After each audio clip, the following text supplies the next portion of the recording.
Hi everybody, welcome to a 20-something's kitchen, and today we're going to be making one of my favorite meals, and that is my quinoa tacos or burritos, kind of however you want to make them or how large you want to stuff your shell. How I came to discover and or make this is because I've been trying to cut back on the meat that I consume. Lord, yes, Lord, yes, Lord. So the next best thing to me, ground up meat to be specific, is going to be quinoa. So let's go ahead and get started. I'll kind of tell you what's on the counter here. So we have onion powder, garlic powder, pepper, and then a taco seasoning pack.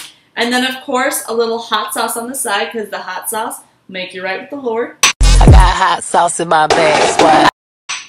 We have some condiments, so different peppers and onions, our tortilla shells, and then we have the star of the show, and that is quinoa, and then I also cooked it with a can of black beans. So what I do for these tacos is that I cook up the quinoa, and then I let it sit over the night in the fridge so that I can just come home, make it, and it's ready for dinner. So to go ahead and prepare the quinoa, I'll kind of show you what it looks like here. Just plain with the black beans. So make sure it is warmed up from the night before. You're just going to add a little bit of water into the pot as quinoa tends to dry out. And nobody likes dry tacos. We're going to add a little bit of pepper, some garlic powder, onion powder,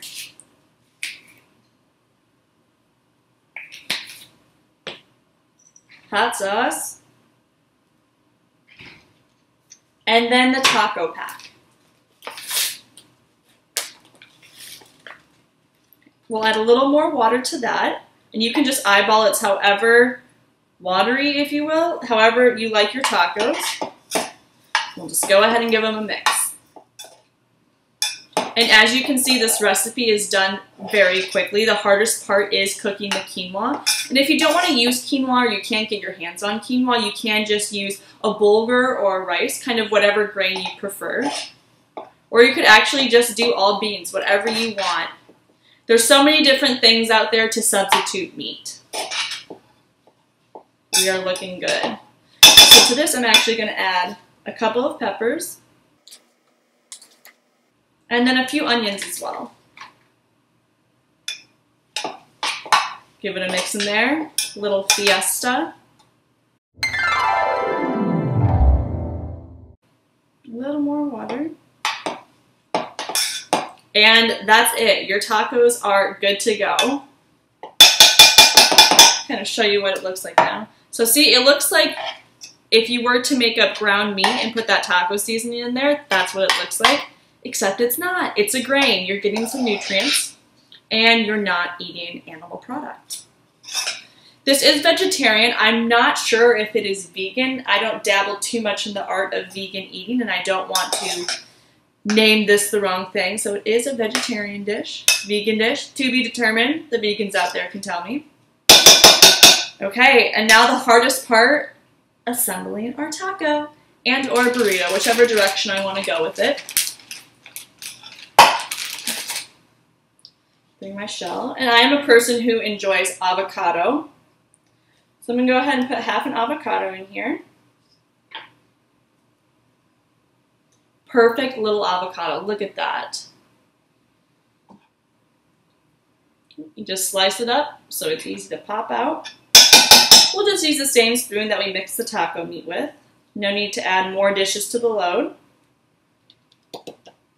And then we'll just spread it across. Okay. So to this, I'm going to add a couple more peppers, some onions, and then some pepper as well. Give the avocado some flavor. And then we'll go ahead and load on our quinoa. And you can use any kind of beans with this. I went for a black bean, but you could use pinto beans or mixed beans, whichever one you prefer. So our shell is all loaded up. I'll kind of show it to you here. Show off my shell. And there it is. It's ready to be wrapped and eaten. You know, I'll just do it burrito style. Why not? Make it a classy little thing. All right. And there you have your quinoa burrito. and or tacos. I'm going to go ahead and get in on this burrito, and I hope you have enjoyed this quick little segment of a 20-something's Kitchen.